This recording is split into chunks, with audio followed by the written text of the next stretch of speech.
Hello बच्चों, चलिए प्रश्न पढ़ते हैं। प्रश्न दिया है, निम्न अणुओं में से कौन सा अणु यीस्ट द्वारा हुए ग्लूकोज के किण्वन का उत्पाद है।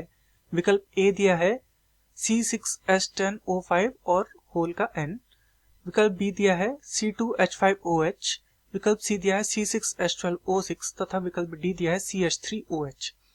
तो इस प्रश्न में हमसे जो किण्वन की प्रक्रिया होती है उसके उत्पाद के विषय में पूछा गया है। यीस्ट द्वारा जो किण्वन की प्रक्रिया होती है उसके उत्पाद के विषय में यहाँ पर हमसे पूछा गया है।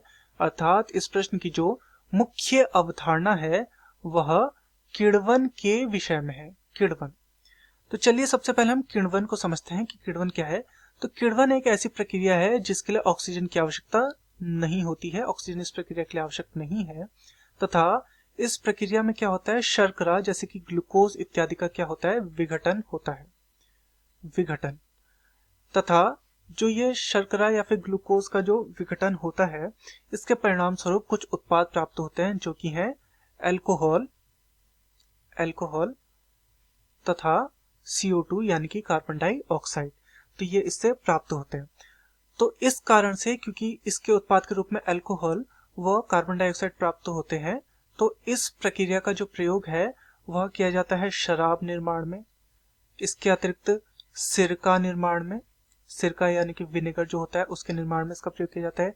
इसके अतिरिक्त पाव रोटी या बिस्कुट निर्माण में भी इसका प्रयोग किया जाता है। तो ये है किण्वन की प्रक्रिया। तो चलिए विकल्पों की ओर चलते हैं। विकल्प में जो ए हमें दिया गया है, ये जो अणुसूत्र है ये अणुसूत्र है सेलुलोज का, सेलुलोज।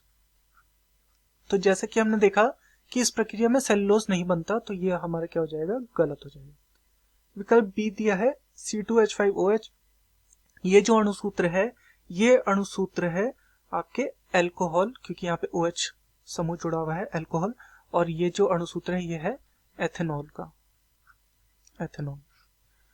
तो एथेनॉल यानी कि अल्कोहल इसमें प्राप्त होता है, तो बिल्कुल अल्कोहल यहाँ पे हमने देखा था इसमें प्राप्त होता है, तो ये बिल्कुल सही है। विकल्प सी दिया है C6H12O6। तो ये तो है ग्लूकोज का अणुसूत्र, तो ग्लूकोज का तो इसमें विघटन होता है, तो ये हमारा सही नहीं हो सकता। तथा विकल्प डी दिया है CH3OH। तो ये भी एक अल्कोहल है परंतु यह है मेथेनॉल, मेथेनॉल। तो हमें ध्यान देने वाली बात यह है कि यह भी गलत हो जाएगा, क्योंकि इस प्रक्रिया में जो अल्कोहल प्राप्त होता है वह एथेनॉल होता है, ना कि मेथेनॉल। तो इस कारण से ये क्या हो जाएगा, ये मेथेनॉल यहाँ पर क्या हो जाएगा, गलत हो जाएगा।